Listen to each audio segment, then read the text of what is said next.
Hello, beautiful people. Welcome to Newspaper Review on Niger Watch. My name is Ima and I'm reporting live from Lagos, Nigeria. Hi, how you doing? Good morning, good afternoon, and good evening to my Niger Watch family across the globe. Yay! The weekend is upon us. Happy weekend, my people. Happy weekend. I hope the weekend is going smooth, good for you. I hope there's been lots of unwinding and refreshing. I hope uh, I hope you're spending time with family and you are using your time wisely. Please endeavor to have lots of fun today. Do something for yourself. No, now this this advice will be for people who have been working all week. If you like, I know some people are on leave. If you have been on leave, please go and work out, do something this morning. But if you have been working all week and you've had a long week, please take out time to have a good time today. Good morning to you, Mr. Maki Rabo. How you doing? Happy weekend to you, my brother, and cheers to life. Cheers to life, Mr. Maki Rabo. Welcome to this broadcast. Guys, please endeavor to do the needful by liking the broadcast, sharing the broadcast, inviting someone to the broadcast. And I hope that you have subscribed to our YouTube channel. If you haven't, now will be a good time for you to uh, subscribe to our YouTube channel. Yes, guys, please keep the likes coming in and poke somebody, let them know that Ima is here, and it's a fine time for us to review the newspaper headlines. Yes, the newspaper headlines. All right, guys. All right. Thank you for yesterday. Thank you for tuning in on the chat yesterday. We had a good time, right? We had quite a moment on here. Thank you to everyone that comes out to share their stories with us. Thank you, thank you. Mommy Diaspora. Hey Mama, how you doing today? What's happening, Mama? What's for today? Happy weekend, Mama. Happy weekend. And I wish you a better one. I hope you get all the rest, all the love. Everything should just fall in place for you, Mama. Thank you. It's been a good week with you. Thank you very much. Thank you. Yes, thank you very much, Mommy Diaspora. Thank you. Edo Lights Watch. Hi, Mr. Edo Lights. I see you every morning on here. Literally like the first person that checks up on me. Thank you, Mr. Edo Light, for always being here. Yes, I'm taking out time to appreciate you people that are here. I come on here 10 a.m., but by 8, from 8 I'm already getting comments and all of that. Thank you. I see your messages, and I know that there are people out there waiting for me, and I feel good about it. Thank you very much, each and every one of you. Thank you. I truly see you. Thank you. And yes, I see you too watching. You that come to watch the replay, of course I see you too. Thank you for always being here. Thank you. All right, guys. Yes. Osagbovo. Happy Saturday to you too, Osagbovo. Happy weekend and cheers to life. I hope it's a good one going for you already, Osagbovo. Thank you for being here. James Morgan, Niger Watch family, we are sending our greetings right back to you, James Morgan. Thank you for being here. Yay! Good morning to you, ma'am. Thank you for being here. Christopher, hello, how are you? Thank you. And thank you for being here, Christopher. Happy New Week, guys. No, I can't wait for the new week to begin. I truly can't wait. Happy weekend. Happy weekend, guys. Happy weekend. Ladies and gentlemen, please do not forget to do the needful by liking the broadcast, sharing the broadcast, inviting someone. Now is a good time to share this broadcast. Share, let people come on here and let's talk about what's happening in our country. Yes, guys, and please like the broadcast. Also, use the dollar sign to the right in the comment section to donate to support Niger Watch. Thank you. I got my first kiss today. Thank you very much, Ienoje. Thank you very much. Well received. Thank you. Thank you. All right, guys. I have the link if you'd like to join the conversation has been posted. So do the needful by clicking on the link and being on here with me. That being said, ladies and gentlemen, shall we begin?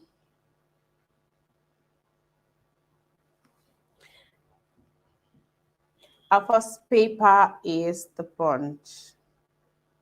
All right. Campaigns, politicians bombard police with special protection requests. Approval not automatic based on threat analysis. That's from the first PRO. Police deployment to private individuals unsustainable. XDIG, AIG. PSC says Nigeria should recruit 40,000 police personnel annually.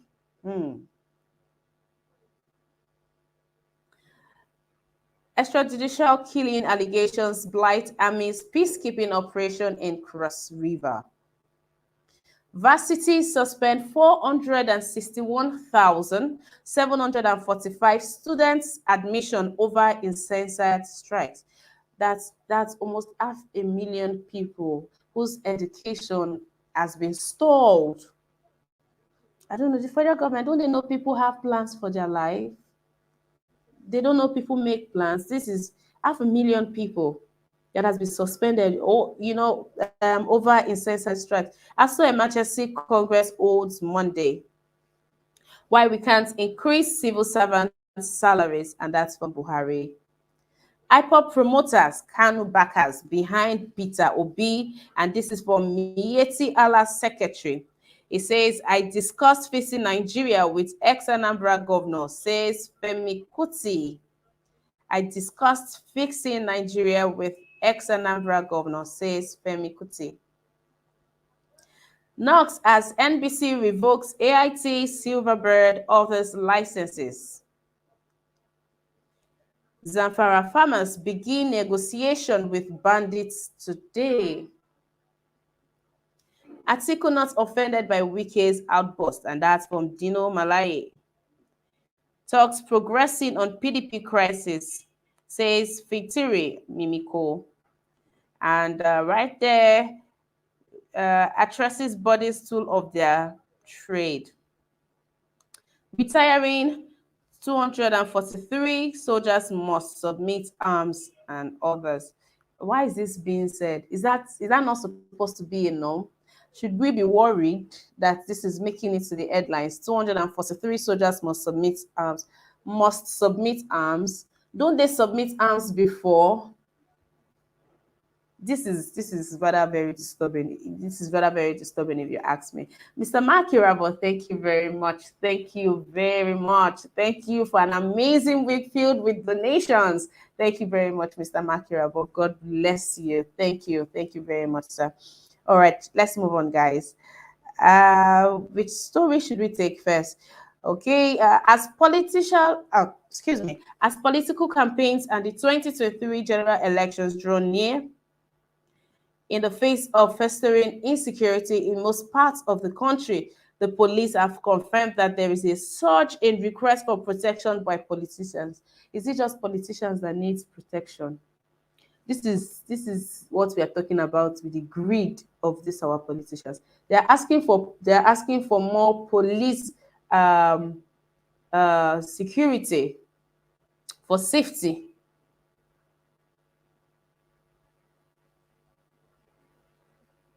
There have been public anxieties and apprehension over the rising kidnapping for ransom and killings in different parts of the country, fueling the demand for special police protection by politicians and their elites in the ensuring insecurity. Many policemen and soldiers, including officers, have been killed by terrorists and other criminals. So these people want protection. How about doing your job and making sure that we don't even have to face this? That would be easier. So if the police protect the politicians, the elites, what happens to the average Nigerian? Because I've not read where these politicians are clamoring for more security beef ups for like say the churches, gatherings for people. Do it for the people. Oh, let's have security, on the road, on the streets. We are still here dealing with the road robbery in Lagos, and the police already came out to say they don't have enough personnel. And now politicians are requesting, and they are coming out to say that it is only going to be on security threats. everybody's been threatened. It's not just the politicians that are being. I mean, these ones even have an edge over the average Nigerians who are moving interstate, even in their own states, or in, I mean, they're in their own state. Things are happening. Interstate things are happening, and you're already moving with armed security. The average civilians don't even have that much luxury. Yesterday, there was an outcry, or Nigerians reacted to the fact that NBC has revoked the license of over 20 broadcasting companies, and that's because they've not renewed their license. Some are owing, like Kwara State, owing as much as 10 million naira, if not more, because they've been owing since 2016, the likes of that. So it's not like there is, there's something fishy. No, there is nothing fishy. These people, according to what we have in the papers, these people they just haven't renewed their license. And now here is a very strong allegation from MIYETTI Allah's secretary, who has come out to say that IPOP promoters and Kanu backers are the ones behind Peter Obi. Okay, the National Secretary, MIYETTI Allah Katal, or Fulani Sociocultural Association, Saleh Halasan, speaks to Godfrey George about the seizure of cows by the Benue State Governor Samuel Otom, the 2023 elections, and other issues affecting the ethnic group. Okay. I think my position was read out of context. If you look at the trend of the leading aspirants, take Peter Obi, for instance, who is from the Southeast. His supporters are predominantly from the Southeast. If you go to his social media supporters, they were hitherto the promoters of the indigenous people of Biafra. All the Nnamdi Kanu supporters have switched to supporting Peter Obi. So what do you make of that? So it is not something that is hidden. It is all over. I am not being tribalistic or profiling a candidate. Every candidate has a support base. The support base of Rabiu Kwankwaso is basically from Kano, and the All Progressive Congress candidate Bola Tinubu withdraw most of his supporters from the Southwest, expectedly, knowing the nature of Nigeria's policy. So why is he not coming out to say something like the supporters of Tinubu having Shatima as his running mate would be? Do I have to say it? I mean, okay, so we know that that's just something that we should take with a pinch of salt. And yes, gunmen attack Ocean First Lady's convoy. There's a very popular song in Nigeria. For those of you that are not here, you might not know that song. I don't know if I can sing that song here, but it's something like I don't, if I feel led to sing the song, I'll sing the song just before the end of the broadcast. Okay, let's move to another story. Buhari, why he can't increase civil servants' salaries. A statement by the special advisor to the president on media and publicity, Femi Adesina, quoted Buhari as giving the reasons when he received the Central Working Committee of the Association of Senior Civil Servants of Nigeria at the State House, Abuja. The statement was titled, "RROR Reports Will Lead to Fundamental Changes in Our Civil Service," President Buhari assures. Well, the president, in a nutshell, has said that due to the financial crisis that we find ourselves in right now, they can't afford to increase the salary of civil servants. I don't know. I think I've come to want to believe this government that now it has dawned on them that I think there's really nothing left. That is why. That is why, because I don't know how they allowed it to get to this point before they're scraping. Yeah, that's literally what they're doing. They're scraping now. So the president has come to say, yes, I know you guys need this. I mean, due to the global economic meltdown and everything happening that's happening in the world. Yes, what you have can barely carry you and your family, but now is not a good time. We cannot afford it. Monies are being channeled, to different states to sort out Security issues, yes, security issues are it's eating a lot of the money. That's what the president is saying. And then, guys, you know what they say? If Muhammad does not go to the mountain will go to Muhammad, because every mountain needs a prophet. That's being said. Atiku Wike's camp meets in Rivers. Finally, uh, there seems to be some kind of compromise being made by Atiku's camp. You know, they were headstrong and saying that they are going to meet in Abuja and Abuja only. You know, it's almost like they never wanted to compromise or bend.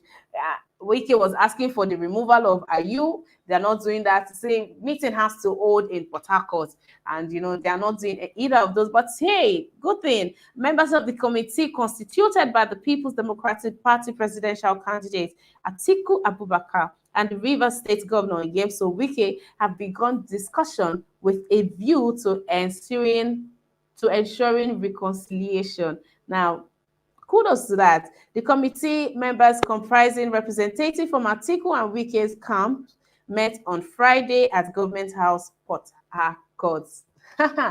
Wike, well done, Wike. Well done. Well done. I mean, these are attributes that has made people like me, and I'm sure like other Nigerians to love Wike. Well done to him. It's good to know that he stood his ground and all of that. He got what he wanted. Well, let's see if they are going to take this a notch higher by taking out Ayu. I think, oh, and Zamfara farmers begin negotiation with bandits today. So they boycott the governors.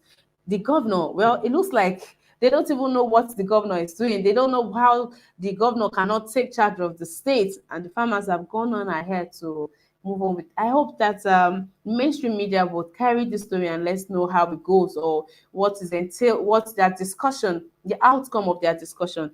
I think would really like to know how that went and the conclusion of all of that. We've taken all of the stories. We'll move to the next story, which is Tribune.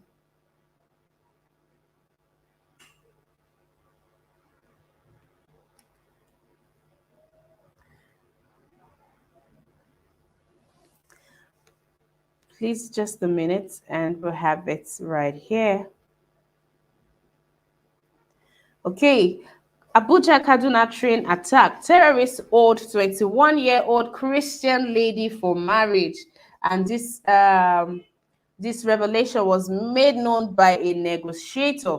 He says commander is in love with her. Come on, guys. You know we find love in the oddest and strangest of places. But I tell you, may we not find love in this kind of place. I don't know what is going through the head of that young lady. This is very terrifying. 85-year-old victim, daughter, two others released. Yesterday, we recorded other victories as an elderly woman, 85-year-old victim that has been there for how long? Well, herself, a daughter, and two others has been released. And I'm happy for the family, and I'm happy that they are back home. Oyo Council of Obas backs Makide's second term bid. I used my colleague's phone number in kidnap threat letter because he demanded I paid back his 20,000 naira, and that's from Okada Rider. What is it that he said again about the heart of man? Goodness gracious. Foreign airlines to backlist Nigeria by December, and that's from NATA. Nigerians will soon start flying out from neighboring countries. What a shame that would be. Ethiopian airline pilots slip off, miss landing. We will use Tinubu's Olule, Emilokon, Eleyi for politics. And of course, you know who said that. That's from Obasanjo, the man. Uproar as government revokes licenses of AIT 21 state-owned broadcast stations. Others. Okay, what story do we take here? I think I think we're familiar with all of this. Then the terrorist too, that wants the terrorist that is in love with a 21-year-old Christian lady for marriage. What is Khan doing about this? I am sure they woke up to this story just as I did, and I hope they are ready. I hope they are doing. I hope they are swinging into action. You know when things like this happen, do we not have bodies that that checkmate these things? Do we not have bodies here in Nigeria that sees to these things, that would push for the release of, that would fight for things like this not to happen? The negotiator, is simply saying, see, you guys need to act fast. This thing is going to happen. They are going to, if you don't release, do the needful and get these people out of there, this girl is going to go by the virtue of marriage. Can't imagine how much she would have cried her eyes out because of this. Getting married to a terrorist, that is nobody's dream. That is definitely nobody's dream. We'll take the last paper, and that is the Sun, Saturday Sun. Nigeria loses trillions. Economy in frightening situation, and that's from OPS. Amount owed by farmers 500 billion naira. Divestment $2.58 billion. Impact on GDP, $132.59 billion. Sit at home, 19.6 billion naira weekly. Kaduna train attack. Kidnappers plan to marry off abducted lady. Atiku Wike Reconciliation Committee meets in Port Harcourt. We will resolve lingering issues. Nigerians voting for us to take over.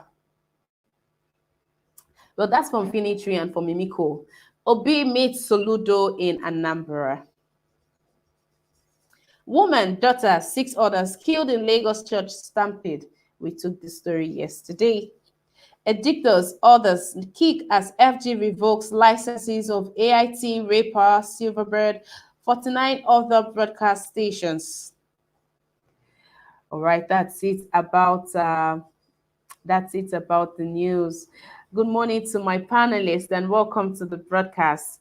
I have Mr. Mark Irabo today. Mr. Mark Irabo, it's good to have you on the broadcast today. Yeah, good morning, my sister. Happy weekend. Happy weekend to you, sir. I hope it's a good one going for you. Your line is breaking. I cannot get you fully. Your line is breaking. Okay, I don't know if this is any better for you, sir.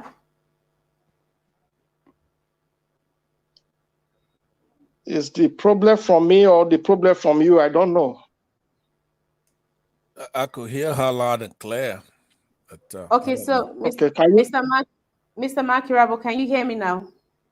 Yes, I can hear you now. Okay, let's have your reaction on the 21-year-old Christian lady that is about to be married by the terrorist that has fallen in love with her.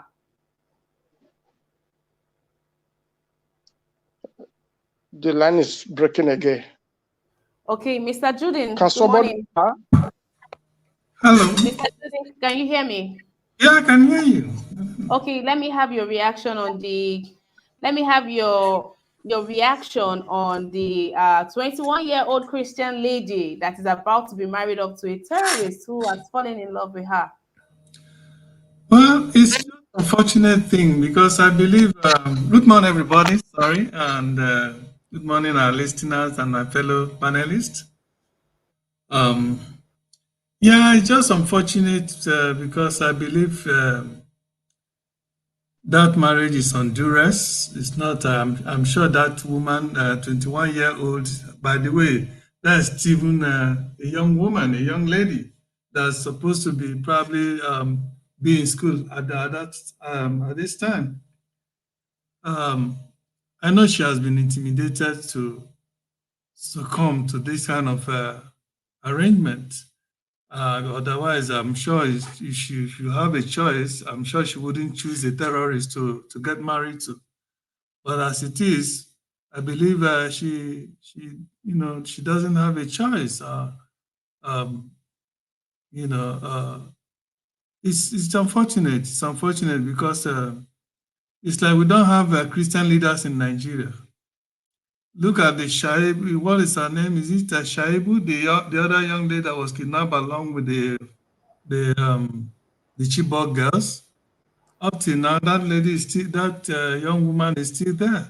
The Christian Association of Nigeria nobody cares. All these GOs in Nigeria, all they care is exploiting their members and collecting their money and buying private jets and sending their family abroad and buying choice houses and building mansions and buying all kind of things.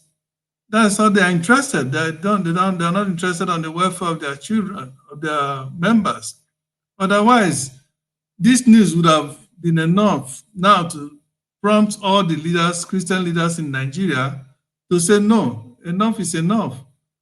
To urge Buhari or whoever they can urge, to see that they rescue this this girl from this calamity. Imagine marrying to that commander, and then he have children, and the children will grow up to know that the way their mother was being forced to marry a killer, a terrorist. How is those children going to fare? Of course, they will all grow up to become terrorists as well, because that is the environment that they will be born into, and that is what they will know. And they will grow up to think that it's normal, just like many Fulanis or those young Fulani kids up north, they are all, many of them are, because they are born into terrorism, so they have all taken up arms. You see 10-year-old, 11-year-old, 15-year-old, carrying AK-47 because they were born as, into terrorism. So they grew up, that's all they knew. It's just a shame. It's just a shame. Nigeria, I don't know. All right, Nigeria, Mr. it's just Joseph. a shame. Thank you for All your right, my dear. contribution. All right, sir. Mr. Makirabo, I will come back to you, and I hope by the time I get back to you, the network will be better. So please allow me to take some other person. Mr. Pansat, good day to you. It's good to have you on this broadcast. How have you been? I've been pretty good, Emma. Thank you. How are you? You look wonderful this morning. Thank you, Mr. Pansat. It's a beautiful day over here in Lagos, Nigeria. Thank you. Mr. Pansat, when something is not a way of life for you, it will be very difficult for you to conform to it. Now, I believe that this young lady has never, ever thought she would be kidnapped or, be in that place where she would have to marry someone who kills or who is into things like this. And I'm trying to put myself in her shoes, or to think how she's even reacting to the fact that she's about to be married off. And Nigeria is not even fighting for people even here at home. What's the hope of the people outside? I'd like to get your reaction to this very pathetic story on here. Thank you very much, and say good morning to the rest of the panelists and those listening to us. Also those in the chats. Let me, as customary with me and this platform lately, I'm going to start off with just a short prayer. We're in presence of the Lord.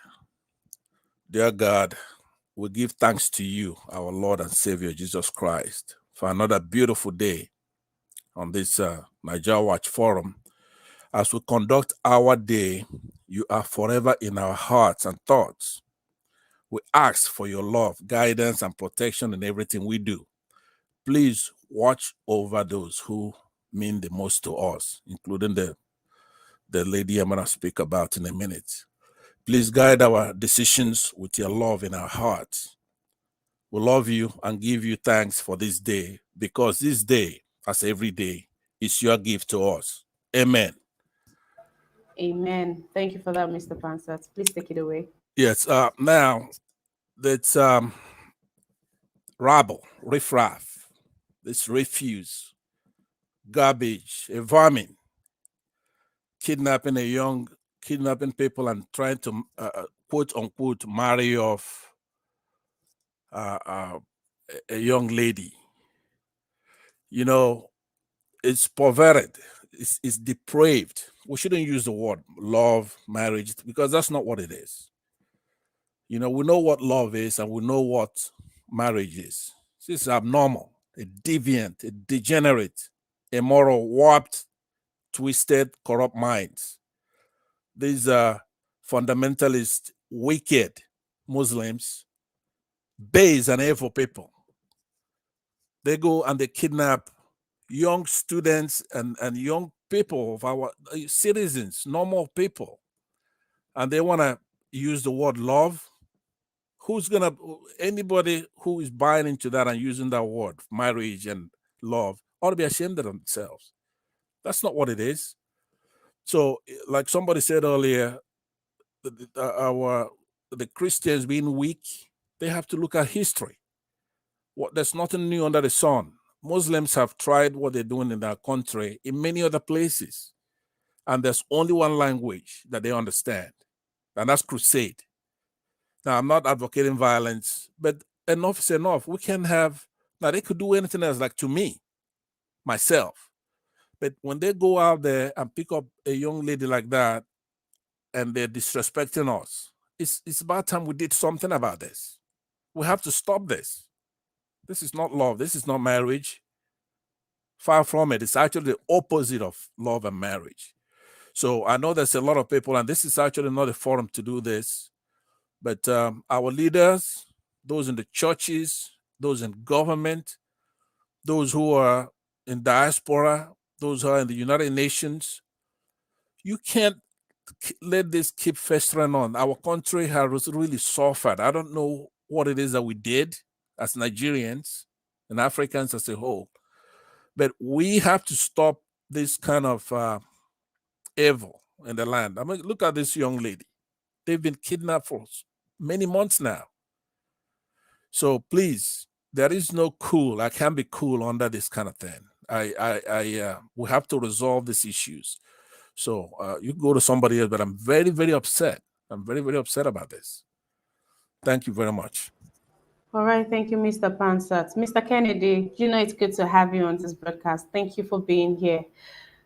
What do we say to these things, Mr. Kennedy? What would you expect if the federal government, are refusing to swing into action? I mean, because we still have as Leah from the Chibok time, and she's still there. Nothing was done. Would you not expect that the Christian Association of Nigeria or Pentecostal Fellowship of Nigeria or the other bodies that we have, would swing into action for this very girl's sake? If Jesus is supposed to be our role model, Jesus left 99 to go after one. Everyone is supposed to be important. What are you expecting, or what would you have expected from Christian leaders to do, our fathers of faith in the country? Thank you very much. I hope you can hear me. Yes, Mr. Kennedy. Okay, thank you. Thank you very much. Good evening, co-panelists and viewers all over the world. I think basically all the speakers, they have basically touched the issue. Well, what I see here is, I always use some Benin proverbs. Some Benin proverbs that will ask you when there's a scuffle, they will say, who ahead do you think you are? And they cannot go where they build your papa house put for this Benin or something like that. When a rich man is oppressing a poor person, that is the word or the language they will always use. What I see here is they are shoving it on our faces, in the faces of the Christians. What the hell do you think you can do? Like the last speaker said, it's an act of wickedness. If you look at the categories of people that were probably adopted, this Christian woman is probably not the most beautiful girl. The guy or the riffraff is just trying to tell the Christians, go to hell. There's nothing you can do about it. And for me and for every other reasonable human being, a Christian would, without any equivocation, a Christian would want to marry a Christian, and a Muslim would want to marry a Muslim. A Benin man would want to marry a Benin. I'm not being tribal, because there are languages you will use, proverbs you will use that your partner will understand. But if you marry somebody of a different tribe who doesn't understand your language, it will be very difficult for you to communicate. So if a Muslim man wants to fall in love, he should perhaps fall in love with a Muslim woman. I think the communication will be smooth. The Christian Association of Nigeria or whatever, or PFN, whatever they call themselves, what are they going to do? They can't do anything about it. They don't have arms. They don't have the power to control the military. That is why we have a government. The aims and objectives of the government is to see to the welfare and the protection of the citizens. So the government is basically doing nothing. So they just shoving it in our faces. What the hell do we think we can do? So he's just trying to stoke kind of more division between the Christians and the Muslims. Look at Leah Sharibu that was adopted, and all the other Muslims were released except the Leah Sharibu, and she's still there. And Lai Mohammed will come around his mouth and bend his mouth right and left and say shit about those that was adopted. It's really, really very funny and pathetic. They're just shoving it in our faces. They think there's nothing we can, and the government is basically doing nothing about it. And you see that the government will not even talk about this. We, the ordinary citizens that are debating or talking about this, the government will say nothing about this. Look at it 21 years ago, very succulent. Somebody who has life in front of her, full of life, is going to be married to a dirty riffraff, a terrorist. You see, I don't know what would be going through the head of that beautiful and young woman. Probably she's a student, or she has just finished her high school or secondary school, and she has a lot of dreams. So look at the parents, the brothers and sisters, what they'll be passing through if they heard that such a person wants to marry their daughter or their sister. It's pathetic. I don't know where we're going. So let me stop here. This is very, very disheartening. Very, very disheartening. Mr. Mark Irabo, let's have a go at it again. Thank you very much. So good morning again. Happy weekend to everybody, to the panelists. My sister, there was a time I talked in this channel here. I said I left Nigeria very long ago, almost 30 years ago, So most of all those things, first of all, let me thank Naija Watch for creating this platform for us to be listening to what is happening in Nigeria. I don't travel to Nigeria always, so I came across this platform and I was very happy since I find this platform. So this platform have really educated me, so most of the things I heard here, I cannot imagine it, that in this century, something like that is still happening in Nigeria. There are things you cannot imagine. There are things you will be thinking, is this really happening in this world, or this is in another planet? So, for example, like what you read before about the police, the politicians, they need more police for their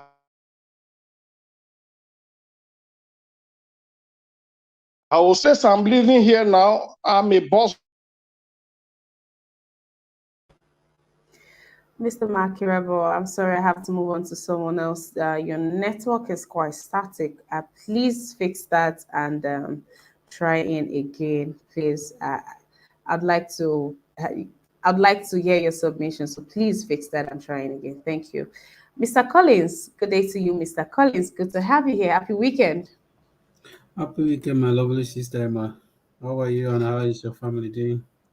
Oh, fine. Thank you very much. Welcome to the broadcast. Yeah, good morning to Nigeria. Good morning to When he enter my boss, he will show his tickets. Enter. Mr. Makirabo, please, I need you to fix your social network and dial back again, please. Thank you very much. Okay, Mr. Collins, sorry about that. Please go on. No, it's okay. Can you just give me a run of what you are discussing about? I just joined up not long ago. I just want to get the more details about what we are discussing about. Okay, amongst the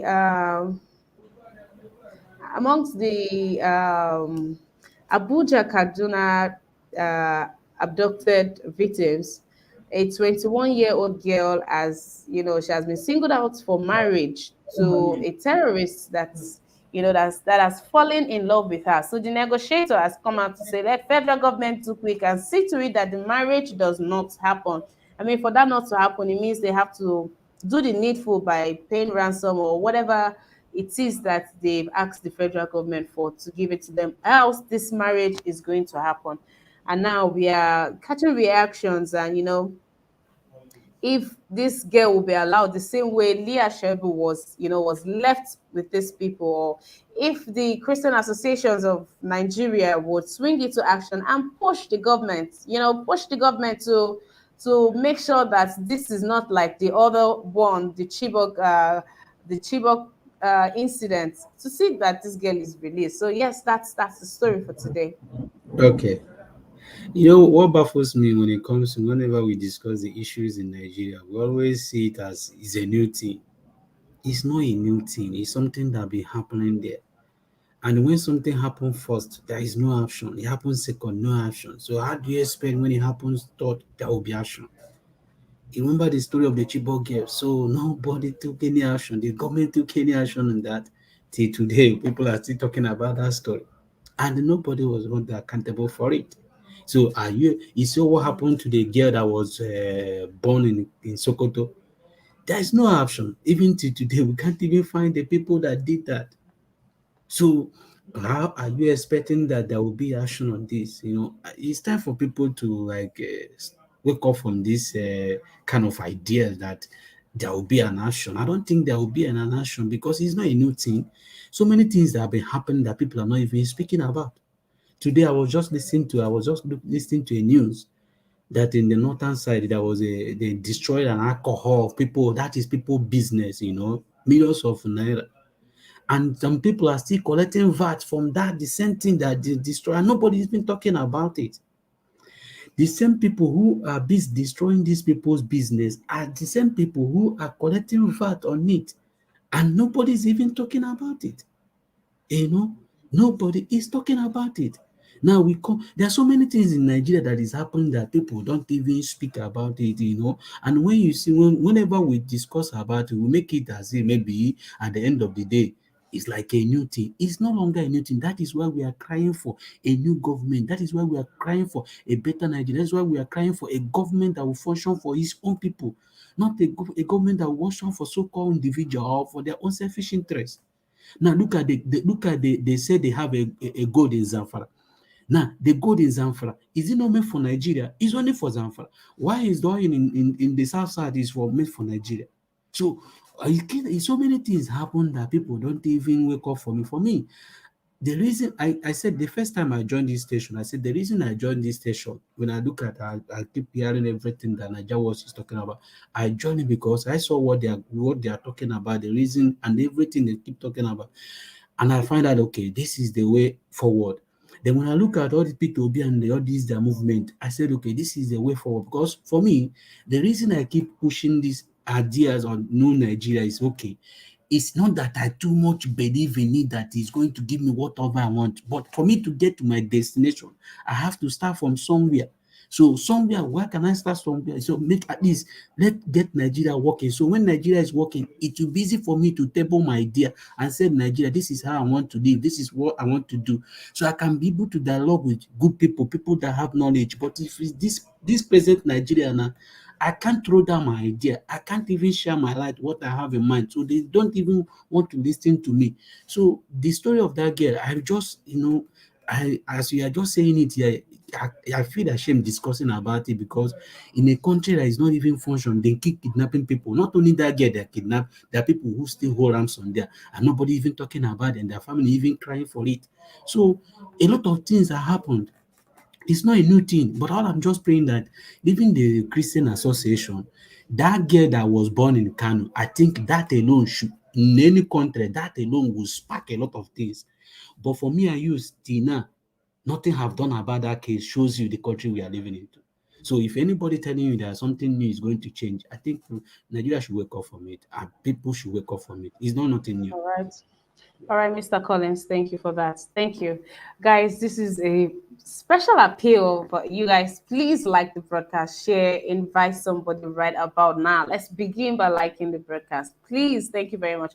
Also, in the comment section to the right, you have the dollar sign. Please use it to support us by either sending super chat or super sticker. Thank you very much. And I hope that you have subscribed to our YouTube channel. If you haven't, I'll wait for you to do that real quick. Please turn on your notification bell too, so every time that we go live, you would be notified. But let's begin by liking this broadcast and inviting someone right now. All right, Mr. Tunanja, good day to you, sir. Good to have you on the broadcast. Yeah, good day. Thank you for having me. Hope all is good on your end. Yes, Mr. Tunanja. All right, thank you. I've had some of the, greetings to members on the panel and in the chat. I've had some the things they were talking about, like some people being like evil or something, what they were doing in the north. I will caution against using such terms to describe people that have been brainwashed. We as a people are highly brainwashed, and you can see that from the way we perceive them in the north and the way they perceive us in the south. And both sides are not exempt from the same this same brainwashing. Evil acts happen, and we need to deal with them. And I think the government have not done a good job in dealing with them. That is part of the problem. And from my point of view, I've always put the overall blame on the footstep of the people. It may not sound fair, but it's just from when you look at things, the way things happen, it's just what it is. Somebody mentioned to me yesterday that kerosene has increased in price by 90 something percent. And this same, that has been inflicted on Nigerians without our choice. But if you told Nigerians last year, okay, remove fuel subsidies so that 90% is not going to be inflicted on you, they will not agree. You see, now that is the problem we keep having. We don't want to live a purposeful life. We want to be responding to difficulties after difficulties. We don't choose our difficulties. And this is why I keep saying, until we start understanding that sometimes when you want to build something, it's going to be hard. If you go through that difficulty for a bit, then you get to a good area. That is the point, the principle of delayed gratification. In other words, you work hard to get an achievement. That's why people go to school. People spend time away from their farms, and parents send their children to school because they hope that when the children graduate and finish university, they'll get more money, and live a better life. We do these things in small scales on our life, but in terms of a national level, we simply refuse to embrace the culture of having to do the hard things to get the greater reward later on. And that is where many of our problems is coming from. We always choose the easy part. Oh, blame the bandits, blame this, blame government, we don't ask pertinent questions. And this morning I was just hearing that Buhari now is saying that he's not going to pay the lecturers for 6 months or something like that for the strike they've been on, because the lecturers are making it. Yeah, go ahead. I'm sorry to call right in, but I've tried to connect your submission with the topic, and I'm really lost. We are talking Okay, about maybe I should. Yeah, so maybe I should have asked you to clarify what I specifically need to talk about. okay, we are talking about the 21-year-old Christian lady that was among the Abuja Kaduna train abductees. She's about to be married to one of the terrorists. He says he has fallen in love with her, and the marriage talks is in preparation. While the negotiator has reached out to federal government and saying that you guys need to do something fast and see to it that this marriage does not happen. Now, this is going to be the second time that we know of, or that I know of, that this banditry would keep aside a Christian for marriage Yeah. against that. It should make a big deal. I'm sure they do that with their other people, but you're going outside of your faith. Could that truly be love? I mean, then there's the plight for the young lady who never envisaged marrying such human for a life partner. That's what we're talking about right now. So please let me have your reaction on that. I don't know why people have decided this one is the one to complain about. I don't know. Personally, the way I look at it is that the guy got the lady, and now whether the lady wants to marry him or not, the stuff that is happening is that's where the real issue is. If the lady doesn't want to marry him, then she shouldn't marry him. And if we fear that there's a kind of a Stockholm syndrome going on, then they need to separate them and have the lady independently choose whether to marry him or not. In the issue of whether he's a Muslim, and Could I just talk to you for a Miss- minute there, please? Let me talk to him for just 1 second. Is that okay with you, Mr. Two Niger? yes, go ahead. All right. The reason why I listened to you earlier this afternoon when you were talking at One Man Show, and you were defending Peter Obi in a way. You were complaining that they're forcing you to do that. But on this issue here, when you came in, apparently you heard it was me. You overheard for a second say that the Muslims in the north have to stop what they're doing and retrace their steps. But now, when you just made the statement about Stockholm syndrome, if need to separate them in case she doesn't really want to, but if she wants to, she can go ahead and marry them. I want to tell you something that I'm sure you're aware of because I've heard you on many occasions speak very well, and that's called moral clarity. It's a catchphrase that's made popular by William J. Bennett. I don't know if you're familiar with his book, Why We Fight Moral Clarity and the War on Terrorism. Are you familiar with that? I'm not, sorry. Okay, I would recommend that you read that book. Okay, the phrase moral clarity encodes a complex political argument that includes the following: the war on terrorism. Okay, that's between the United States and so many other evil forces out there. In the case of United States, traditional American values, democracy and freedom. All right. So when there has to be a moral clarity in Nigeria with the terrorists going and abducting young girls, even if they're Christians, you go and you adopt a young girl, you can't marry somebody under duress. There's no love there, even if she wants to. So it isn't one of those issues that you come online and I find you, I've told you this before, I find you to be a very intelligent person. So I don't want to be condescending on you. You're educated, you just can't be sitting on a fence when it comes to people going out there abducting young people, whether they're doing it in the guise of Christianity, Muslim, or whatever. You have to be forceful in rejecting it. There is no clarity when you come up here and you say things like, all right, let's find out if she's in love with him or not, and all that kind of nonsense. I mean, come on. Do you understand what I'm saying? Yeah, I get where you are coming from, and I think you're just as entitled to your opinion. I think the way I look at it is that there are circumstances people come together, and remember, when adults are making decisions, one has to be careful about telling them that they are not adults. But You see what I mean? Mr. Tunaija, let's have a talk, right? Don't forget I that think this has nothing to please, Mr. Judin, please, nobody unmute the mic. Please don't. Mr. Tunaija, please don't forget that this girl, she's an adoptee. She doesn't have a choice. Yes. I mean, she knows if she says, I try to remember the situation right now with these people. The other time they released the footage of them flogging these people. I mean, who knows what else they do to them? They say they want to marry. She doesn't have a choice. There's nothing. She cannot say yes or no. She dare not even frown her face.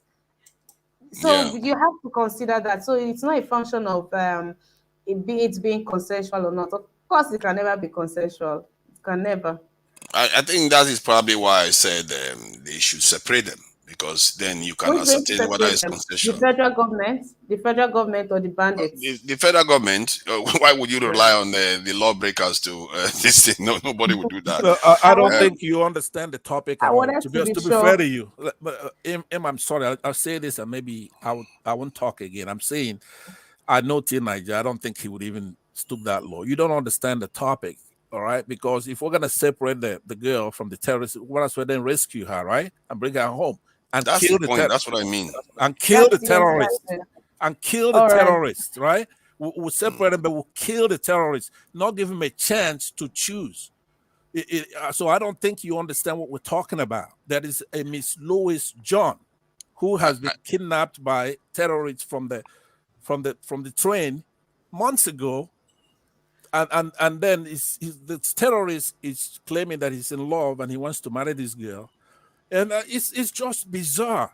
It's astonishingly bizarre that our people, our government, nobody, the Christians themselves, the leadership All of right, the Mr. Christians. Pansat. Okay. All right, Mr. Pansat. We are done with this topic. We need to move on the next few minutes. Okay, guys, before we move Can I on to our respond to next him? topic. Is he the one that's going to have the last say on my own listing stuff? Because Okay. I feel like the government treating the terrorists is one thing. If you want to punish the terrorists for what they've done, punish the terrorists, and then don't care about the consequences to the lady, because in the end, he's a terrorist. If the lady decides that even if she wanted to or she meant it, wanted to marry a terrorist, consequences flow. And but if it's like a repentant terrorist that the government wants to work with and all the rest of it, then obviously they are not going to treat him like a criminal in that way anymore. And then you can bring it down to the next level where you separate both of them. And because you have to separate them to ascertain whether it's actually a real consensual adult decision. And if that happens, then you let it be. But I think why people are talking about this is because a terrorist kidnapped a lady and is talking about marrying the lady, and I'm not even sure, is the lady's opinion even taken into account? Is the lady free to make any statement? If she's not free, then that is completely baldada. She can't entertain that at all. It's not even, it doesn't even, Yes. it's not even worth a discussion, isn't it? Because the lady is not free. You can't be a captive and then somebody wants to marry you, and then that's a discussion like somebody will accept it. Nobody will accept that. You see All what right, I mean? Mr. Naija. All right. Thank you for that. To my panelists on here, especially to you, Mr. Pansat, you already gave me your word that you will not be interrupting again. I said a silent amen, and that prayer must work. So, Mr. Pansat, allow this prayer work. So please mute your mic. No, please mute your mic until you are to speak. Thank you very much, sir. Guys, please, this is a good time for you to like this broadcast, share the broadcast, invite someone, and also support us by clicking on the dollar sign to the right in the comment section. Thank you very much. We'll move to the next story. And now, yeah, it is the Punch. Politicians bombard police with special protection requests. Mr. Judy. Say that again. Politicians bombard police with special protection requests. They're asking for more police personnel to secure that. Now we've come to the election period, Yeah, you see, campaigning and all that. I mean, the art of our politicians and where their thoughts are even going to. yeah, because they see themselves as special citizens that must be protected at all costs, and that is the way it has always been. Unfortunately, we have a country that about 200 million people, and I don't even know how many is our police. Is it even up to 500,000? 500,000, and then of the number of police in Nigeria, more than half of it is assigned to private individuals, including politicians. Okay, so less than half is then for the entire population. So you see, that is why if something happens, you call a police, you're on your own. You're just on your own. You will see somebody, a private individual, because he has money or politician, you see 3, 4 policemen guiding him or her. What a country is that? That is why, most of us who have been agitating for the balkanization of this country called, Nigeria. And people continue to ask, why do you have to agitate for that? Why do you have to talk about that? And I asked them one question: what exactly are you benefiting from Nigeria being one? Because the reason why we all come out here every day and talk about what is happening in Nigeria is simply because we are living in one Nigeria. Because you can't tell me, if we have, for instance, I have my Biafra, and then my president will be behaving like the way Buhari is behaving. My president turns to be a terrorist and he'll still be in that position. Never. It's not going to happen. It's not going to happen. Because we'll hold him accountable. And when we are holding him accountable, there will not be anybody from another religion that will now tell us that killing that, like when Jonathan was the president and fighting Boko Haram, and even this terrorist Buhari and what is this, and many northern governors came out to say that fighting against Boko Haram is fighting against Muslims. We all knew that. Everybody knows that. That was what they said during Jonathan's time, and that they made it fighting against Boko Haram became a religious issue. Okay, but if we have our own, if we have our own country, we'll have our borders secure. You can't come into our country except you are permitted. We can't have a situation where you have a lorry load. Look at recently, lorry trailer load of machine, ammunitions, and terrorists coming to, and of course that is almost a daily occurrence. It's every day they transfer them from wherever they bring them from down to the south. Because we have a porous system where nobody checks what is happening, because everybody has been compromised. The governors have been compromised. The military has been compromised. The police have been compromised. The politicians everybody have been compromised. That is why Nigeria has become a free fall for all. People do whatever they like. Anything goes in Nigeria. It's just so sad. It's just so sad because I don't know how we are going to, how whoever that is going to come, hopefully Obi will win, and how Obi is going to navigate to right all this wrong that have happened in Nigeria. To me, Nigeria has gone beyond repair. And that is a fact.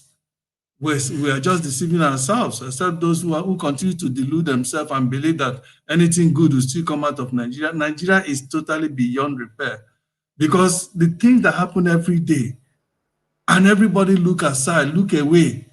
I don't know. It's just so sad. Politicians asking for more policemen to guide them. They don't even care about the ordinary man on the street that is being killed every day, that is being harassed every day, that is being tormented, tortured every day, that is living in uncertainty. People go out in their houses in Nigeria today, they don't even know whether they will come back alive. They're not even thinking about that. They're thinking about getting more police to guide them. They're already doing those compromised police to come and guide them. They're not even talking about the common masses. Well, I don't blame them. Is it not the same common masses? All right, Mr. Juden. Now? All right. Thank you for your submission, Mr. Juden. Mr. Pansat, what will be your reaction to this? Let me share something I watched sometime, I think this week. That video was this week. These people were traveling on this. I'm sorry I can't give details of the road, but they had this police escorts, or they had a dignitary. His face was not shown, but he had police escorts with him. And they said as they were moving, some person just came out to the middle of the road and started shooting at their vehicle. Now, of course, you know how these people operate. Now, it took the intervention of the escorts.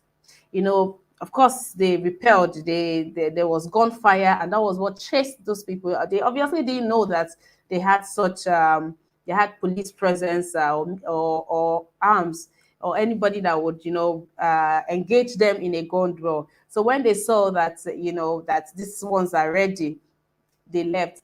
And the people who were there, the other people who traveled behind these people, they came out and they were happy that I keep not for this Mopo that is here, that shot at them because he was seated in front.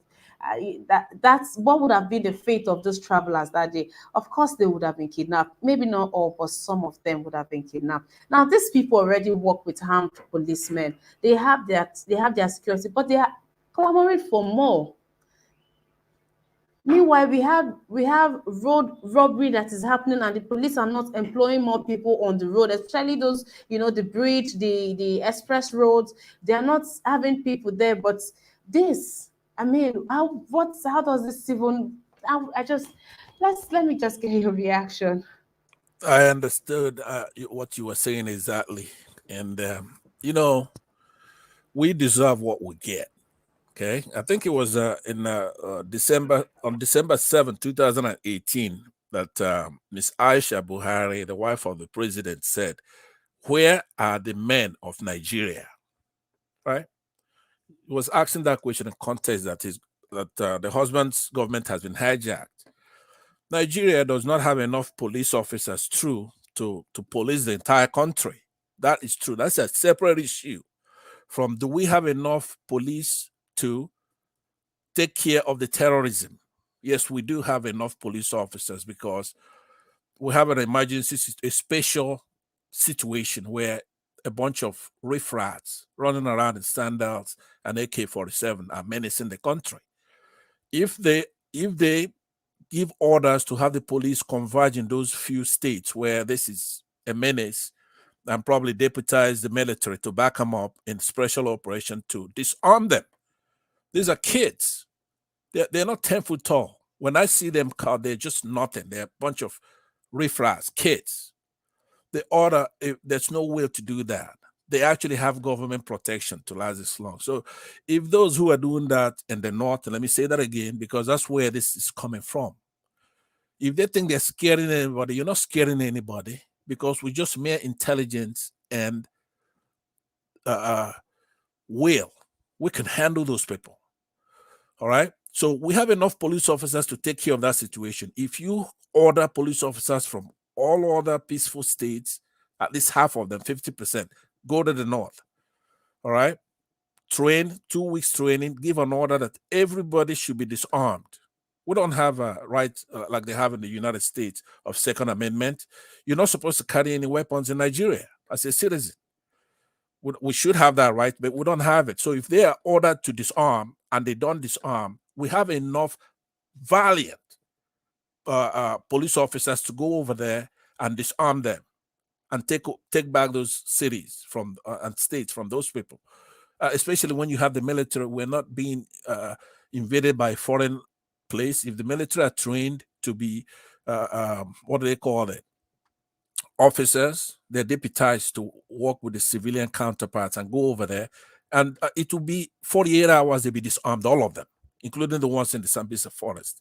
And those that refuse to leave that forest should be chemically treated. So they will run out there with pepper in their eyes. Even with pepper spray, you could get that place evacuated. They're not sophisticated. They have no intelligence. So what you're saying, yes, there should be an order either to allow Nigerians to carry weapons, or then those who are carrying it illegally should be disarmed. And that can be accomplished very, very quickly. Thank you. I hope that answered your question, but if all right, Mr. Pastor, that's fine. Thank you. Mr. Kennedy,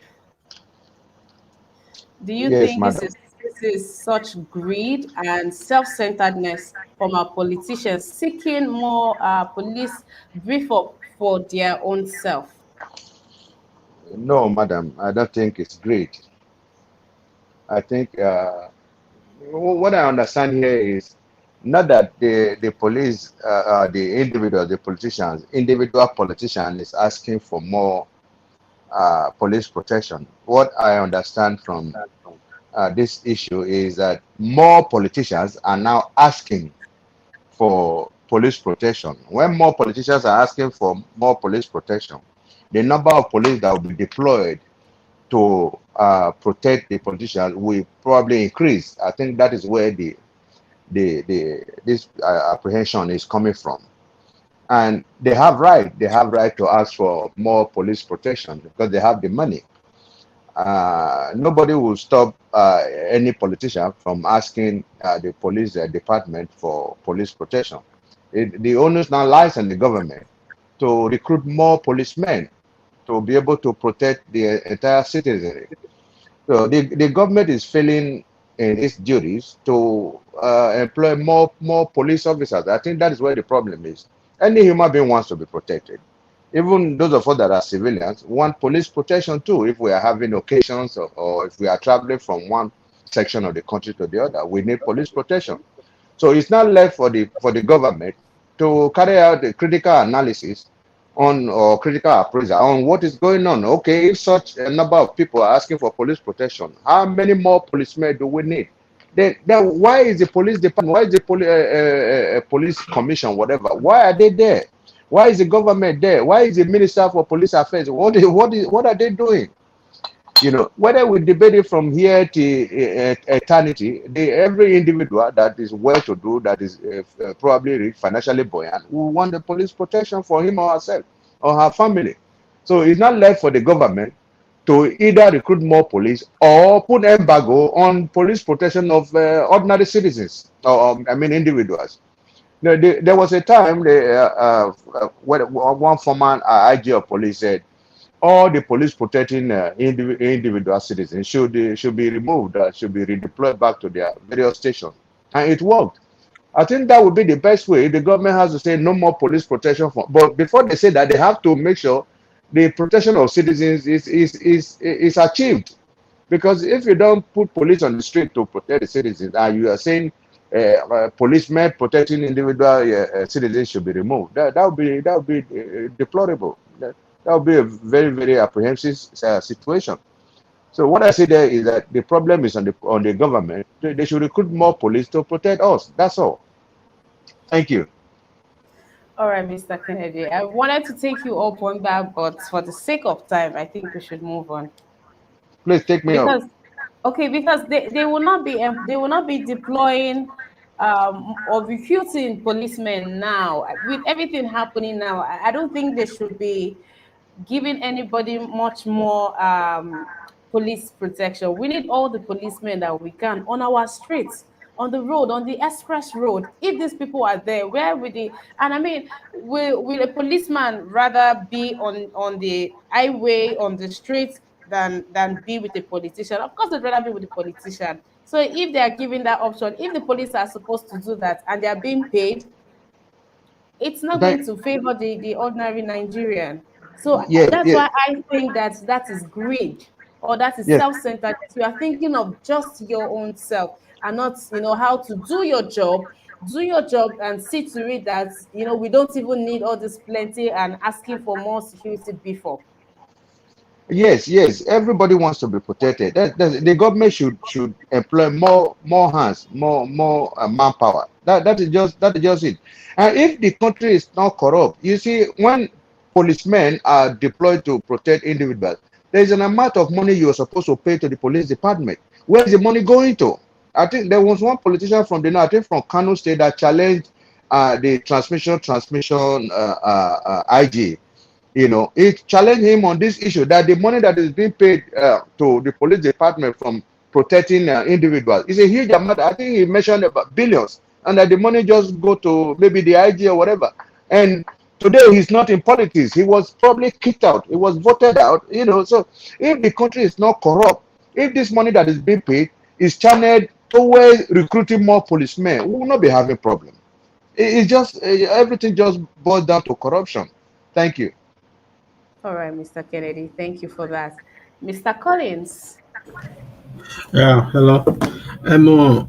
Seriously, I am very disappointed when I hear people talking about police should be protecting our leaders or our people. Kind of as who we are in world that police guide their leaders, as in when it comes to the individuals and all these our leaders, maybe our senators. In America, you don't see a VI protecting them. If you want to get as a politician, if you want to get a security for yourself, they have a private security. They have a private security agency. You can go and hire one for yourself. That is why they are there. So not for police that are made for the civilians, that are made for the citizens. You don't use the police that are made for the citizens. They are there for work for the citizens, not for you. So if you want a security for yourself, there are people who are there. Watch most of celebrities, then go and hire their own security. They have so many security agents in Nigeria, private security agents in Nigeria. So if you want one for your own, So if Nigeria is going to beef up security, it's not for their politicians. People should stop talking about we should beef up our security for our so-called politicians. I'm tired of hearing that. Even in a country that is functioning very well, a senator is not supposed to have a police officer. Why should you have a police officer? A police officer is not meant for work for you. It's meant for work for Nigeria, not for you. That is why you see so many insecurities in Nigeria, because where police are supposed to post on, they are not there. They are there busy working for politicians, where people are being kidnapped every day. People are being kidnapped on the road. People are being kidnapped on the street because our so-called police are busy protecting our foolish leaders and so-called celebrities, where they have their main work. The main work is to protect their citizens. They are busy working for other people who are relevant. So if you want security for your like for me, if I'm traveling to Nigeria, I want security, I can go and get security. They have so many private security agents in Nigeria. So for me, if Nigeria want to beef up their security, they should. If we want to beef up our police security, it's not for our so-called politicians, it's for our own citizens, because that is their work, and that is why we are paying tax. I'm not paying tax for them to go and protect a so-called politician who is there for his own selfish interest. So if I'm paying tax for our own security for police, it's for me, for police to guide me, not for so-called politicians who is earning billions every year. So if you want somebody to protect you, go there, hire your own security people. There are so many people. If you go to hotel, they have people, then go apply for so many security agencies. You can go and hire for them. So if you want people to protect you, go and hire for them. But the main thing we have police in Nigeria is for their citizens. The main thing we have all this military is for our own citizens, not for the so-called politicians. It's just because this kind of idea have been pushing in Nigeria that every time a politician, you see a councillor will be having about 3 police officers guiding a councillor. Why people are being kidnapped every day. You see a common chairman will be moving a convoy. You will see about 30 police officers. 30 police officers that are supposed to post in a state will be posting, following one person, leaving their job. I saw a video last 2 years or something. A police officer was busy fanning this girl. What is her name? Regina. Fanning her. Who does that? A Nigeria police officer was busy fanning that only that alone is an embarrassment. Imagine you come to America, you say an FBI officer should go and fan. That's an embarrassment. So for me, if we are beefing our police, it shouldn't be for so-called celebrity, so-called politicians. It's for our own citizens. They should be busy guiding their own citizens, not busy guiding so-called individual. So when I hear people talking about we should beef if we want to beef for our securities for our own leaders or so-called, I don't care about them. So what we should be talking about, look at this insecurity that is happening in Nigeria every day. I saw something on Moteku arrested people yesterday. Yesterday, they were moving with the trailer. You see where the impact gone, moving. So if Moteku was not there, they could have succeeded. So those are supposed to be the work of police, guiding their citizens. But they are busy going to a commissioner house, busy going to a senator house, busy going to a councilor house. So for me, those kinds of things, when I hear something like that, it gives me, I begin to ask, like the other brother said here, people should come, and Nigeria nothing is working in that country. And if the surprising is that we, the citizens, also support all those things, things that we know. We should be speaking about all this. Even when we hear something like that, we should be come against it. Every police officer that is working for any individual should withdraw back. Go back to your station. There is a work you are assigned to do. You are work you're supposed to be doing. If anybody that wants any security in America, people hire private security. That is what they are there. If you want private security, people are there for you. Even in Nigeria, they have so many there. So if you watch most of all these celebrities, they have their own private security. So you can get one. If you want 2 million, go and hire one. If you want 2 million, they are there. So, but not for using Nigeria security for even now. The worst part is that civil defense have turned to a gate man. Civil defense in Nigeria is a gate man. Now they open gate for people. They open gate.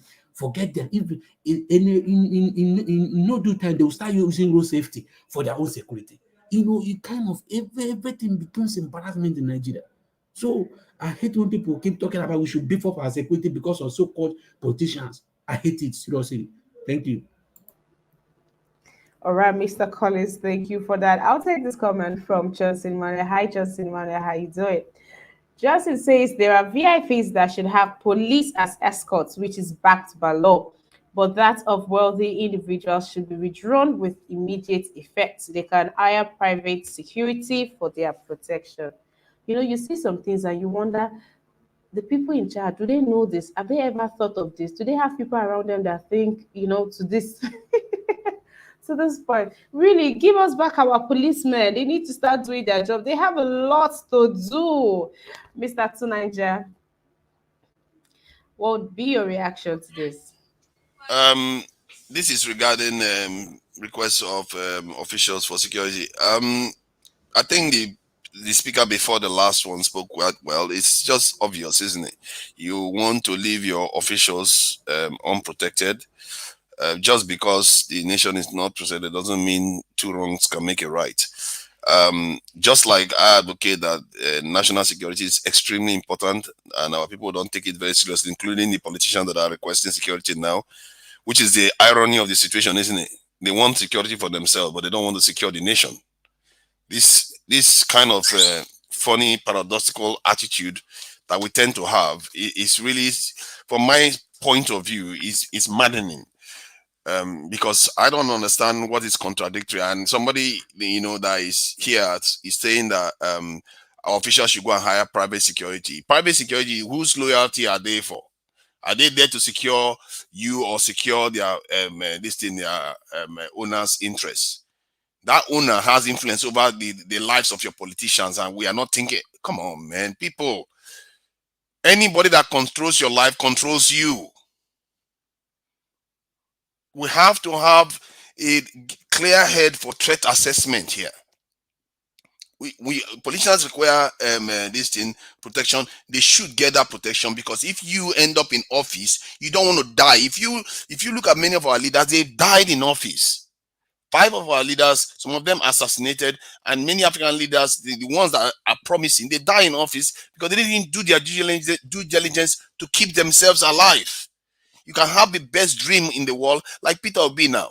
God forbid something happens to him. This is why I keep saying that the way these people carry themselves, they don't understand the importance that they hold.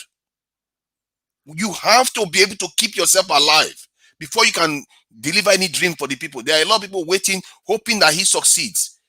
But he's walking around flimsily. Do you think he can make any decision that will impact our lives so greatly that he will not rancor people that don't want him to do that and want to eliminate him? So you have to protect him. You have to protect your leaders, because if you don't protect them, the people that are controlling their lives, they are the ones that are going to be making decisions for. It's just, for me, it's just common sense. Mr. Tunaja, let me take you on something that you are quite very loud on. You say countless times that the number of military men we have, they are not enough to protect the nation, right? Not even close. One Not soldier even to close. defend 2,000 Now, citizens. okay, so now the security of these politicians doesn't just entail policemen. You have the military also. Now, if they Yes. are clamoring for more, meanwhile, we don't even have enough as it is. Like, our streets are deadly. The express, the highways are not secured. And you are asking for more. Definitely, they are going to take out from the ones that are out there that we are even managing. They are going to take out from them and give to one person. Yeah. Now that's where I am coming from. I'm saying right now, with what is happening right now, you people asking for more security. It's of course, yeah, different opinions are very welcome. But in my own opinion, I think that's greed on your part. People can't even walk on the road, on the streets. There's no security, nothing. And you are asking the ones that we are managing, we are trying to even encourage and applaud for, doing the things that they are doing. You want them to be securing you. How about making it, what about making this the motivation for you to do your job? If it is not safe, how about, because of this, you do the needful, talk to the president, do what you should do, everybody, your colleagues, do the needful. That would be a better way than asking for more security. So who secures the land? Who secures the streets? We're talking about road robbery, the 1 million boys. We have this, we have that. And don't forget, our police is our first call. If something happens in the church, it's the police. Something happens in the house, is the police. Something happens on the streets, is the police. Something happens between husband and wife, is the police. Something happens everywhere, it is the police. And you are asking for more police for just you people. And let's not forget that the police themselves are not even... Not like we have them that much in numbers. The ex-DIG is saying that we should be recruiting at least 40,000 policemen annually. We are not even doing that. When are we going to do that? And the ones that are there, they want to take them from the streets. And of course, this police would rather go work for politicians. I mean, that's their money there now, than to protect civilians. So that's my argument here, that I think that this is selfishness on the part of the politicians. It's true. It's true. There is an element of selfishness. I sympathize with a lot of that feelings. But the reason why you feel that way is because you are tarring all politicians with a single brush. It's like many Nigerians feel about their military. They tar them with a single brush. In some of them don't like them. But they forget that there are people that are dying for the country right now. There are politicians that are actually doing the right things too. So we can't just throw everything out and say, okay, because these bad ones are doing the bad things, so the ones that are good don't deserve protection too. How do you differentiate between the ones that are good and the ones that are bad? One way or that, the way these things are done is using national security policies. Our security posture is terrible, and I agree. You know, this same politician, which is ironic, this same politician that are asking for security right now, they are the one that left the country naked. They've left the country naked for 6 decades. I've said it before, we pretend as if we are a sovereign country that is secure and everything. No, we are not. These people left us empty, left us undefended, and now they are asking for their own security. As much as I don't like them, but I also want the good ones to survive. Mr. Tunanja, please get this right. It's not like they don't have, of course they have security.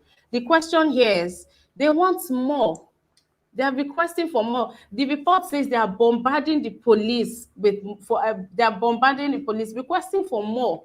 That's it. It's not like they don't have any. It's not like they are being withdrawn. The security are being withdrawn. But with what is happening and the fact that they are now, kidnapping lawmakers, so they want... I say they should get all the, because see, we are looking at it from one dimension. There is an international aspect to it which is even greater. I say protect them. If they need as much protection, give them the protection. Create 1 million jobs by recruiting people into the military. I don't understand what is wrong with our people where we cannot do the right thing. We have to keep them alive. You have to have our politicians think for themselves. Look at the way our country is being run so far. These people are not running the country like they are running it on our own behalf. Not even for their own behalf. Because if they were running for their own behalf, they would be 1,000 times richer than they are right now, like Western politicians and elites are. Can you have a farm? You have a farm where you're a ranch where you have cows and you don't feed them. You are going to be poorer for it. This is what the logic we as Nigerians are ascribing to our elites. What is going on is obscene. These people are making themselves sicker just to serve other forces that are profiting from our Malay. This is not normal. Rich people in Western countries make their countries more prosperous so that they can make more money, because that's how you become richer, by making everything work better. You become richer from it. But somehow we have believed now that for our elites to be richer, they need to make us poorer. That is not logical. That is not normal. Something else is going on. This is why I feel like they need to be protected so that they can make common sense decisions. I've seen countries that are well protected and they make common sense decisions for their own people. That is how it's meant to be done. I'm not saying anything profound here. This is something other nations are doing, but it's strange to us Nigerians, and I don't understand it. We all have smartphones. We should check up all this information. All right, Mr. Sunanja, thank you for your submission. Mr. Collins, what is the problem? The problem is like I don't know. Maybe people don't understand what I mean.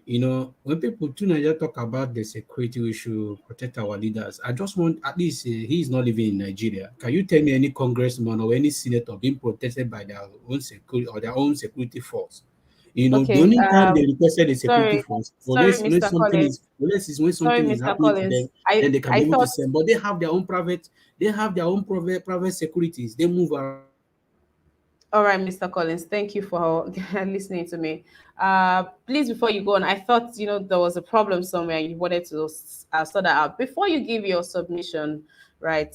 Mr. Kennedy has something to say to something that you said. So let Mr. Kennedy go. So you give the submission on both of them. I'm sorry, Mr. Kennedy. I saw that quite late. Please go ahead. No, no problem. No problem, madam. Thank you for recognizing that. I just want to respond to Mr. Collins. Mr. Collins said he's disappointed somehow in probably some of us when we're asking for the government to bid for security. I want to let him know that he should not be disappointed. Everyone has his or our own individual views and submissions. Let me let him probably I don't know from the perspective with which you are seeing it. Uh, for record purpose, I am a small club owner in Japan. I employed private security, but private security don't carry arms, and I think that is also obtainable in Nigeria too. They don't carry arms. They can resolve situations in a civil manner, but when it comes to the use of deadly weapons, they are not there. So every Friday and Saturday we employ private security, but when it comes to sometimes club business, it has to deal with drug dealers and whatever, and on Saturday you see people that are really apprehensive and they want to destroy everywhere. What you do, you call the police. So the police, they come with arms and they resolve the situation. So we call the police almost every weekend to resolve the situation. I don't think any Japanese citizen will come and attack me for always calling the police and using the state resources, because that is my individual right. It's my fundamental human right.